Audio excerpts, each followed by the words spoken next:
In today's video, I'll show you the best Raw Accel settings for Fortnite. Now, for most users, a recommended starting point involves around 800 to 1200 dpi with low acceleration to keep tracking consistent.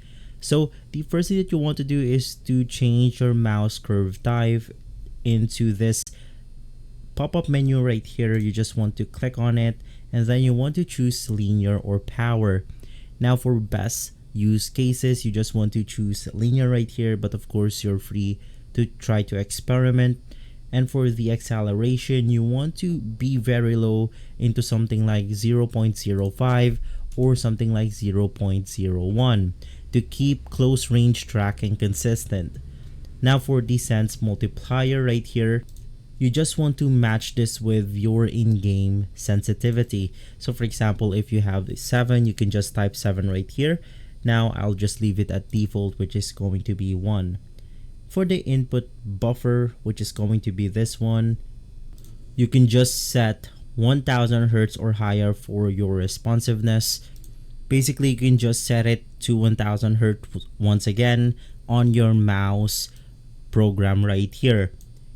Now for the caps and limit, you want to set a cap on the maximum acceleration to prevent wild, uncontrollable movements. Now you can just follow my settings right here for acceleration, for my cap type, which is output, cap output 1.2, and the input offset, which is going to be 15. You can also set this to something like 18, 19, or 20, but in my case, I leave it at 15. Now for some additional setting, you also want to turn off Windows acceleration. You want to ensure that the enhanced pointer precision is disabled in the Windows mouse setting. You can just type Windows acceleration right here. Now in my case, I don't have that option, but you can just turn it off if you have that.